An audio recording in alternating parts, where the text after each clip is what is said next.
And our final story for this episode of The Rolling Stone takes us to the realm of children's literature, okay? Linda Sue Park, you probably haven't heard her name. I certainly hadn't heard of her until I actually read the story that we're going to talk about. But she is an author, a children's author. She's written, according to her own website, 6 children's books and 5 picture books. And her writing has actually been very well received. Her first book was published in 1999, and then in 2002, her book, A Single Shard, won the Newberry Award. In case you don't know, the Newberry Award, it's the Oscar for children's literature. If you're an author and you win a Newberry Award, that's bragging rights right there, okay? So Linda Sue Park, she's written a new children's book. And the New York Times, its book division, it reviewed the book this past week. Okay, now the book is called Prairie Lotus, and the review and the book itself makes no bones that it is drawing heavily from the Little House books by Laura Ingalls Wilder, right? The series of 8 books detailing Laura's life on the frontier, right? As her family moves from Wisconsin, to Indian Territory in Oklahoma, and then to the Dakotas, et cetera, right? Those books. I want to read you just a few paragraphs of this book review from the New York Times. Okay? Starting right now. The parallels to the Little House series are deliberate and at times delicious. Okay? Hannah Edmonds, the main character, a more accomplished seamstress than Laura Ingalls, shares an almost comical aversion to making buttonholes. Godey's dress patterns, school exam nerves, and incredible taste of an orange, a town rising one storefront at a time. Readers of Wilder's work will savor the connections. Yet the richest material in Prairie Lotus comes from Hannah herself, the main character. And why? I'm going to pause right there. Why does the richest part come from the main character, Hannah Edmonds? I mean, most stories are character-driven today, so why particularly this main character? What makes her so special? Well, because you see, Hannah Edmonds, the main character of Linda Sue Park's book, Prairie Lotus, she's half Chinese. Okay? In the 19th century and half Chinese, you guys know where this is going, okay? I'm going to continue what the New York Times said in this review. In an author's note, Park describes the book as an attempt at a painful reconciliation. The daughter of Korean immigrants, she adored the Wilder books, as if the Ingalls family could provide a roadmap to becoming American. But Park was not blind to the racism that runs through the books, particularly in the mother's attitude toward Native Americans and her stifling sense of propriety. Park knew Laura would not have been permitted to become friends with someone like me, someone who wasn't white. And then it also goes on. This is the story Park sets out to tell. Not how to endure blizzards or scratch a living from a claim, but how to navigate the very real hazards of prejudice. So that's it in a nutshell. Linda Sue Park basically has, for all intents and purposes, she has spiritually plagiarized Little House on the Prairie. From this review, it sounds to me that Prairie Lotus, it's not simply a children's book in the vein of Little House on the Prairie. It's another book that takes place on the American frontier in the 19th century. It's not a story about westward expansion from the point of view of a single little girl or from a single family, right? This is, in fact, spiritual plagiarism. She doesn't take names and events or everything, because there are differences. So she's not taking, sentences or paragraphs, descriptions, characters from Laura's books and putting it into own work. But it's a spiritual plagiarism because, again, the connections, as the review itself says, the connections between Prairie Lotus, this book, and the Little House books are intentional. Okay, that's the first problem. Because when you have to spiritually plagiarize a book, I think that that's cheating. if you're an author. As an author, you are supposed to create new worlds. As a writer, if you are a writer of fiction, you are supposed to create new worlds, right? And instead, if you just spiritually plagiarize, that's a problem, okay? But again, that problem pales into utter insignificance in light of the fact of why this book was even written. This book spiritually plagiarized from the Little House books because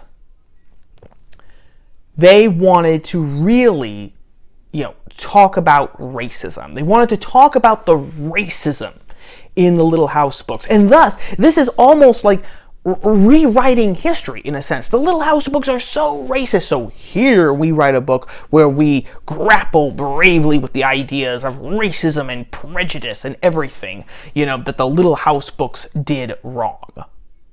That's literally the only reason why this book was written, okay? So let's just go through a few things, okay? Let's just go through a few pointers, okay? In the first place, the racism that is in the Little House books, seen particularly in Ma's attitude, okay, Laura's mother, Ma, Carolyn Ingalls, her attitude towards Indians. Because it's true, in the Little House books, Ma, in fact, I think it's in The Long Winter. It's either in The Long Winter or Little Town on the Prairie, where the book just straight out says Ma hated Indians. Okay? She was prejudiced against Indians. If you were an Indian, she automatically did not like you. In fact, in another book, it's in the fifth one, On the Shores of Silver Lake, they meet up with a character. Oh gosh. I forget his name offhand, but he's as Paul describes him, he's a half-breed, right? He's French Canadian and he's Indian, and just being half Indian, okay, is enough to make Ma, not trust him. At one point in that book, she out and out says, I've always heard you can't trust half-breeds, because there was a sense that it was even worse, if you were half Indian and half white, because it was like, you never knew. You were kind of like a wild animal, never knew when that Indian was gonna come out and you were gonna, scalp a whole bunch of people, right? So obviously, yes, Ma was prejudiced against Indians, no doubt about it. You cannot read that book, okay? You cannot read that series and be blind to that fact. Heck, my mom read me those books out loud, starting when I was 7 or 8. I caught on to that. I was particularly keen about this because, FYI, I'm a little Native American too. I'm like 1/32nd Cherokee. So it's not much, but I beat Elizabeth Warren, so that has to count for something. Okay, but again, there is a reason for this. Okay, there's a reason for this hatred of Indians. I want to quote here. I just want to read to you just a little bit from this website, littlehouseontheprairie.com. Okay, which is which is dedicated to the Little House books, the story behind the writing of the books, Laura, her family, etc., etc. Okay. One of the reasons why Ma was afraid of Indians, why she hated them, why she was prejudiced against them, is because she was afraid of them, okay? This website says, quote, "Before moving to Kansas, the Ingalls lived near the border of Minnesota and Wisconsin. In late 1862, during the Civil War, many men left their families in Minnesota to fight in the war. The Indians in the area saw this as an opportunity to retake land that they felt belonged to them. The Sioux Uprising or Dakota Wars resulted in the looting and burning of homesteads and the killing of white settlers in the area, including women and children." Okay? So while we read about Ma's racism and her prejudice today, there was actually a historical reason for that. She was scared of them. She was scared of them because she had read about the Sioux Uprising and the Dakota Wars, where everyone was being slaughtered, right? Everyone was being slaughtered, including women and children. And of course, her being a mother and, her husband off hunting, making a homestead, etc., she's terrified that, the Indians are going to come and that, they're not just going to kill her, but they're going to kill her children. I would say that, that really changes the equation here. It wasn't just like, oh, well, Indians are dirty, Indians, are subpar, etc., etc. She was genuinely afraid of them. That was the root cause of her prejudice. But today, don't you see? Today, we can't allow actual history. We can't allow actual human nature to come into the picture. We can't understand these people. We can't understand them. Instead, we simply have to put them into little boxes and declare them to be villains or heroes based on how we judge them today, based on how their actions square up with what we think we know today. And this goes, even beyond this book, Prairie Lotus. 2 years ago in 2018, okay? You guys might have heard about this and you might have forgotten since then because, a couple of things have happened between 2018 and now.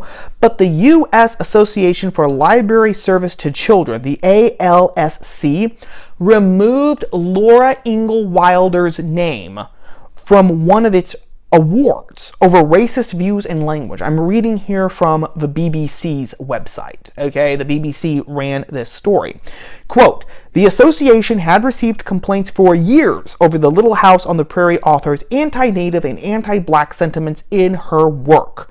The ALSC board voted unanimously to remove Wilder's name from the Children's Literature Award. The medal will be renamed as the Children's Literature Legacy Award. ALSC, a division of the American Library Association, said Wilder's novels and expressions of stereotypical attitudes were inconsistent with ALSC's core values. Okay? So simply because Laura lived in the 19th century, she started writing these books in the 1930s. Okay? So because she was unwoke, according to 21st century standards and sensibilities, not only now, she has had her name completely scrubbed out of, an award that was named after her, which she rightfully deserved because the Little House books are great, okay? They're just good children's literature. No other way to slice or dice it. They are just good literature. It's one of the gold standards for that, okay? But now, a new book, this new author, basically takes her work and twists it to fit it with a woke lens. She forces the Little House books to go through a woke tunnel. Okay? And I have to love what Linda Park, said, okay, about this. Like, well, I knew that, if I had lived with Laura, I never would have been able to be friends with her because I'm half Korean and their racism and their stifling sense of propriety would have prevented us from being friends, okay? It's just American racism again. I will point this out again that she has won a Newberry Award. This woman has been celebrated for her work. I've never read her books. Based on this review, based on what the story behind writing Lotus Prairie, I hate it, okay, on principle, but I don't know what her other books are like, and I'm going to give her the benefit of a doubt and say that she's a good storyteller and a good writer, and she worked hard, and she broke into publishing, and she's been awarded, and now she sits with one of her books, a single shard, now sits with the very short list of Newbery Award-winning books like The High King, Carry On, Mr. Bowditch, The Witch of Blackbird Pond, from the Mixed-Up Files of Mrs. Basilie Frankwarter. Great children's books.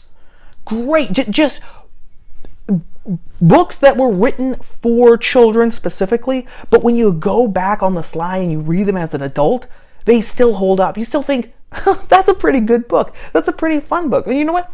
Hey, I learned something. I got encouragement from this book. I felt renewed reading this book again, like The High King, one of my favorite books. FYI. So, the idea that she's playing the victim card, once again, subtly playing the victim card, is just another reason why this whole thing leaves a sour taste in my mouth. And it should leave a sour taste in your mouth too. And that sour taste should become even stronger when we realize what this is going to do. Okay? Like I said, my mom read the Little House books out loud to me and my siblings when I was about between 6 and 8. Okay? I had seen them on the shelf. It wasn't something that I would have automatically read or asked to have read to me, because I was into things like Robin Hood and the Arabian Nights and John Henry, and even at that young an age, Sherlock Holmes, because I'm a colossal nerd, right? So when those books started to be read to me, I found something that I liked, that I would never have had if I had just been allowed to go on my merry way, right? More than that, because they were something, because they are such good literature, and because they're something that I wouldn't necessarily have picked up on my own, my mind was expanded. These books are historical fiction. The Little House books are historical fiction, no doubt about it, but they do still have historical elements to them. And so I was able to see, what a family, kind of like my own family, would have did, in the 19th century, going west, the challenges that they faced, the losses that they suffered, the times when they thought that they were going to die. Seriously, like in the long winter, the winter when there were blizzards and there was no way that the trains could get into the town of DeSmet, South Dakota, which was kind of bad because it meant that there was no food coming in, which meant that, if nothing changed, all the people in the town were going to starve. Things like that. I learned from that. I not only had a picture of what life was kind of like back in the past, but I got an appreciation for human nature. That's what literature is supposed to do. I mean, that's what children's literature is supposed to do. That's what literature in general is supposed to do. It's supposed to expand our minds, right? It's supposed to give us times and places and people that we wouldn't have known otherwise. And from that, it is also supposed to encourage us. We're supposed to draw strength and inspiration and courage from all these stories. And good literature does that because it speaks to human nature, to our universal human nature.